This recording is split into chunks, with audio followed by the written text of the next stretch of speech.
Chapter 19. And it came to pass in those days, when there was no king in Israel, that there was a certain Levite sojourning on the side of Mount Ephraim, who took to him a concubine out of Bethlehemjudah. And his concubine played the whore against him, and went away from him unto her father's house to Bethlehemjudah, and was there 4 whole months. And her husband arose, and went after her to speak friendly unto her, and to bring her again, having his servant with him, and a couple of asses. And she brought him into her father's house. And when the father of the damsel saw him, he rejoiced to meet him. And his father-in-law, the damsel's father, retained him, and he abode with him 3 days. So they did eat and drink, and lodge there. And it came to pass on the 4th day, when they arose early in the morning, that he rose up to depart. And the damsel's father said unto his son-in-law, Comfort thine heart with a morsel of bread, and afterward go your way. And they sat down, and did eat and drink both of them together. For the damsel's father had said unto the man, Be content, I pray thee, and tarry all night, and let thine heart be merry. And when the man rose up to depart, his father-in-law urged him. Therefore he lodged there again. And he arose early in the morning on the 5th day to depart. And the damsel's father said, Comfort thine heart, I pray thee. And they tarried until afternoon, and they did eat both of them. And when the man rose up to depart, he and his concubine and his servant, his father-in-law, the damsel's father, said unto him, Behold, now the day draweth toward evening, I pray you tarry all night. Behold, the day groweth to an end. Lodge here, that thine heart may be merry. And tomorrow get you early on your way, that thou mayest go home. But the man would not tarry that night. But he rose up and departed, and came over against Jebus, which is Jerusalem. And there were with him 2 asses saddled. His concubine also was with him. And when they were by Jebus, the day was far spent, and the servant said unto his master, Come, I pray thee, and let us turn in into this city of the Jebusites, and lodge in it. And his master said unto him, We will not turn aside hither into the city of a stranger, that is not of the children of Israel. We will pass over to Gibeah.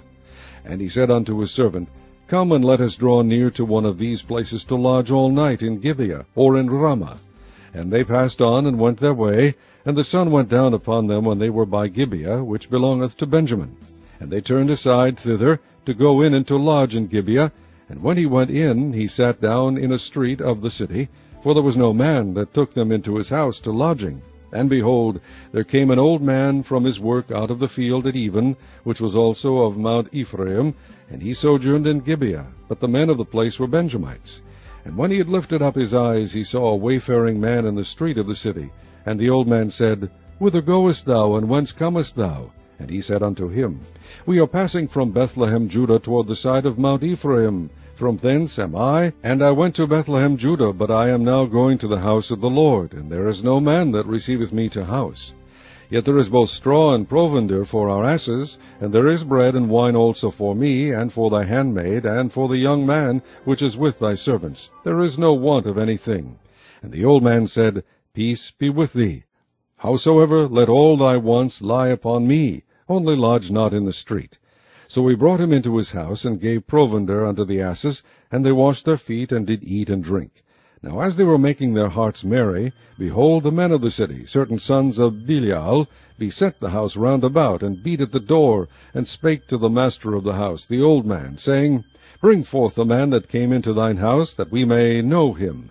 And the man, the master of the house, went out unto them, and said unto them, Nay, my brethren, nay, I pray you, do not so wickedly.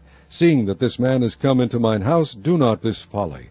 Behold, here is my daughter, a maiden, and his concubine. Them I will bring out now, and humble ye them, and do with them what seemeth good unto you. But unto this man do not so vile a thing.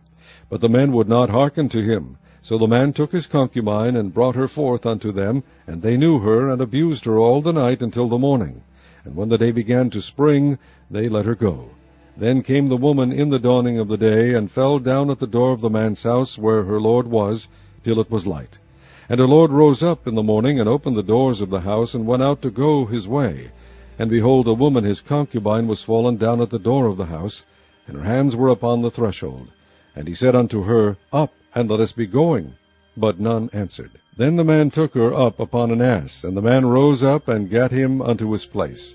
And when he was come into his house, he took a knife, and laid hold on his concubine, and divided her, together with her bones, into 12 pieces, and sent her into all the coasts of Israel.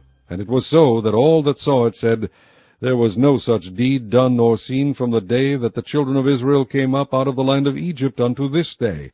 Consider it, take advice, and speak your minds.